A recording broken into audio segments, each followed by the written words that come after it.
안녕하세요, 케미입니다. 다들 설 연휴 잘 보내셨나요? 내일 출근하는 날입니다. 믿기지가 않네요. 이번 달 짧기도 하고 일로 정신 없을 것 같아서 마지막 휴일 밤 카메라를 켰습니다.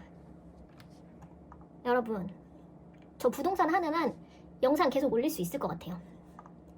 매일매일 갈등이 생기고 매일매일 새로운 상황과 마주하고 매일매일 해결해야 할 일이 생기고 속상하고 화가 나고 별별 사례들과 오락가락하는 제 감정들 영상 창작의 원천이 되어줍니다. 할 말이 자꾸 생기네요. 여러분, 중개 보수는 요율이 정해져 있습니다. 그리고 이 요율은 상한 요율입니다. 상한 요율 이내에서 중개 의뢰인과 중개사가 협의하여 결정하는 거예요. 다들 저보다 잘 알고 계시죠? 요율표를 보면 주택과 오피스텔, 그리고 주택, 오피스텔 외로 나뉘어집니다. 그리고 매매 교환 이외인 임대차일 때 요율이 달라요. 이거 시험 볼 때 무조건 나오는 문제라 다 외웠는데 지금은 제가 주로 하는 오피스텔의 요율만 머릿속에 남아 있습니다. 자, 썸네일. 네, 여러분, 중개 수수료 깎는 법 뭘까요? 없어요.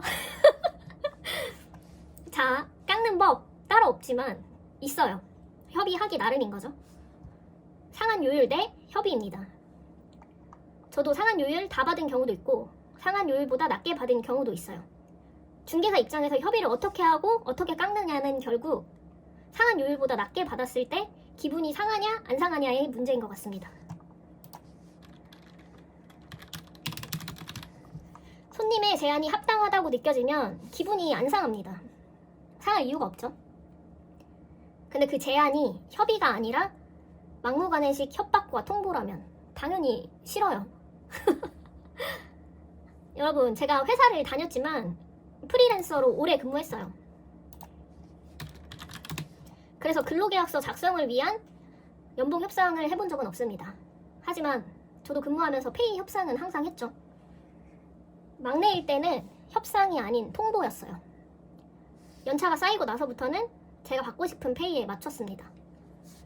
제가 받을 수 있는 상한을 받기 위해 노력했어요. 그리고 저에게는 그만큼 더 많은 업무가 주어졌습니다. 당연한 거죠.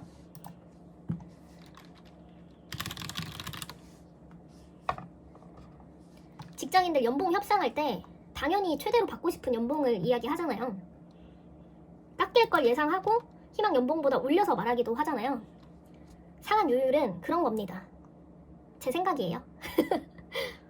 제가 최대 받을 수 있는 금액이에요. 근거가 충분하다고 느끼면 깎아요. 그게 아니면 솔직히 말할게요. 최대로 받고 싶습니다. 전 중개사예요. 하지만 중개사이기 전에 저도 손님이었으니까 알고 있습니다. 손님 입장에서는 집 몇 개 보여주고 80만원, 100만원 아깝게 느껴질 수 있어요. 왜? 내가 무슨 일을 어떻게 하는지 모르잖아요. 집만 보여주는 것 같잖아요. 널린 게 집인데 띡 보여주고 계약하는 것 같잖아요. 아니에요. 아니라고요. 집 하나 보고 계약했다? 그러니 깎아달라? 네, 어느 정도 협의합니다. 솔직히 말하면 수월한 계약 별로 없어요.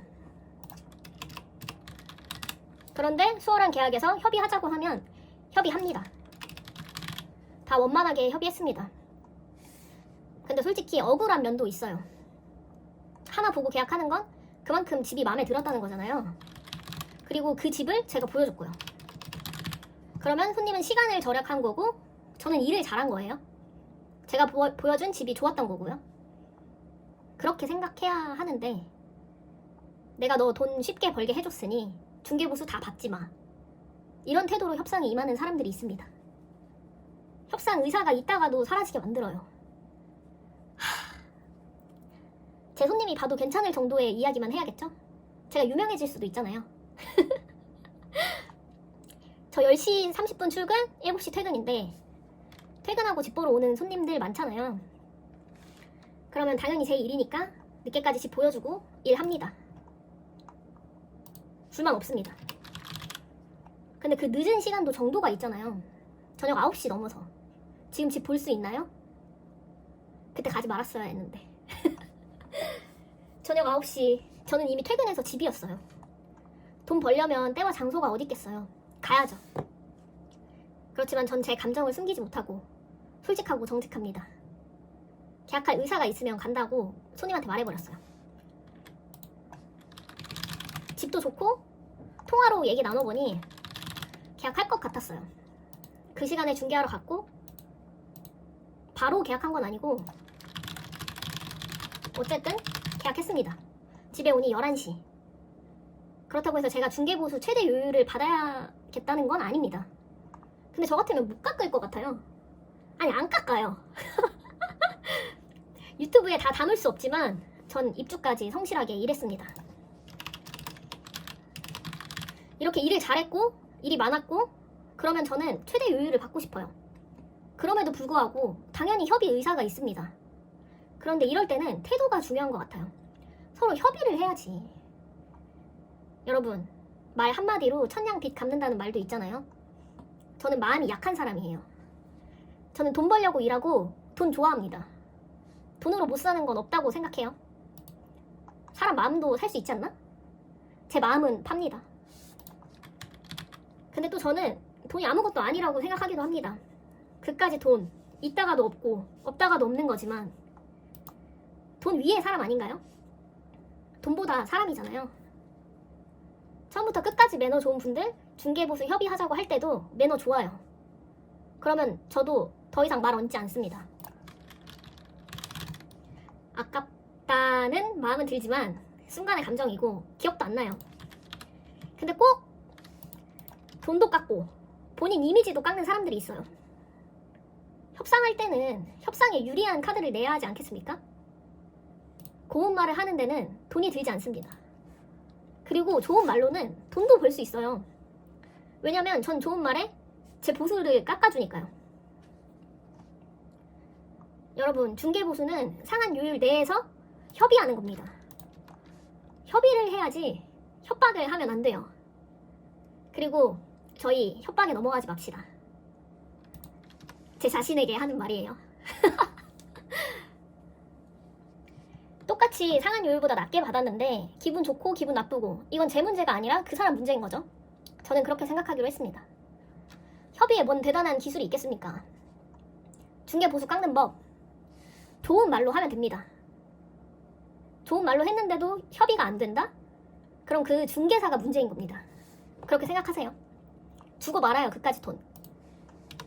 저는 중개업을 하기 전에도 한 번도 수수료를 깎아본 적이 없어요. 앞으로도 깎을 일 없고요. 중개보수 100만원. 손님 입장에서는 한 건에 벌어가는 것처럼 보이지만 요즘처럼 어려운 시장에 그 100만원 중개사의 월급일 수 있습니다. 할 말 너무 많은데 오늘은 여기까지만 하겠습니다. 저 내일 출근합니다. 출근해요.